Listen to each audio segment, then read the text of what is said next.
mid ka mid ah mucjisooyinka iyo calaamadaha nabigeena waxaa ka mid ah inuu hore inagu sii sheegay guulo iyo furashooyin ay muslimiintu ku furan doonaan caalamka kuwaas oo aan dhicin waqtigii uu noolaa nabiga balse dhacay kadib geeridiisa sida furashooyinkii Masar, Ciraaq, Shaam iyo Yemen. Nabiga sallallahu alayhi wasallam wuxuu inoogu bishaareeyay in muslimiintu ay ka guuleysan doonaan labadii boqortooyo ee ugu awoodda badnaa xilligaas, boqortooyadii Faris iyo boqortooyadii Roma.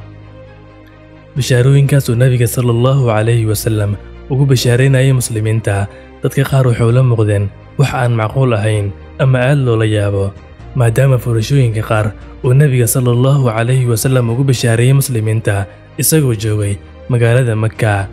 xilli gaalada Quraysh ay dagaal xooggan kula jirtay oo isku dayaysay inay soo afjarto islaamka, muslimiintuna ay ku jireen xaalad aad daciif u ah. Nabiga sallallahu alayhi wasallam wuxuu ummadiisa ugu bishaareeyay furashada Shaam iyo Baytul Maqdis sida ku cad xadiiskan uu wariyay Al-Baraa bin Al-Caazib radiyallahu anhu.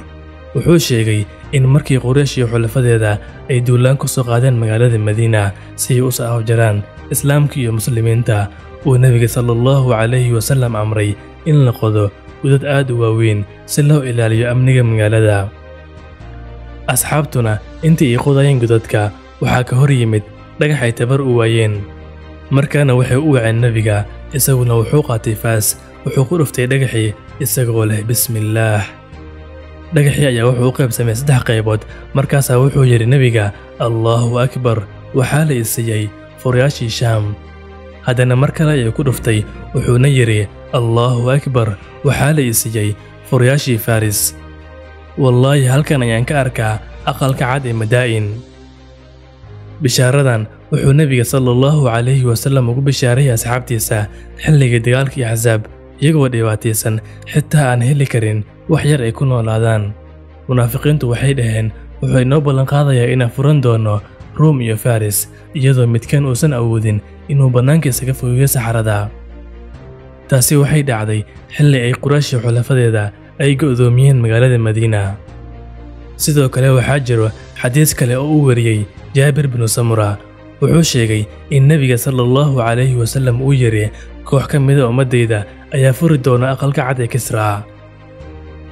wuxuu Nabiga sallallahu alayhi wasallam raaciyay inta in haddii uu dhinto boqorka Faris ee Kisra uusan jiri doonin boqor kale oo isaga ka dambeeya. sidoo kale wuxuu sheegay in haddii uu dhinto boqorka Roma uusan jiri doonin boqor kale oo isaga ka dambeeya.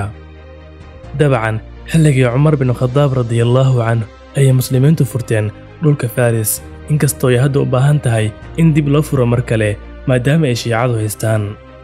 laakiin su'aasha ayaa waxay noqon kartaa furashadu matay xilligii Umar ay ahayd mise waxaa jirta furasho kale. laba siyaabood ayaa loo qaadan karaa xadiiskaas laga wariyay Nabiga sallallahu alayhi wasallam. waa midda koowaad waa furashadii xilligii Umar, taasoo ay muslimiintu ku furteen dhulka Faris iyo Roma. waa midda labaad waa furasho aan waqtigeeda la gaarin oo koox muslimiin ah ay ku furan doonaan aqalka cad ee Mareykanka. taasina waxay noqon kartaa bishaaro aad u weyn oo ku saabsan dhammaadka awoodda Roma iyo gabagabada hogaaminta caalamka ee Saliibiyiinta, gaar ahaan dowladda Mareykanka.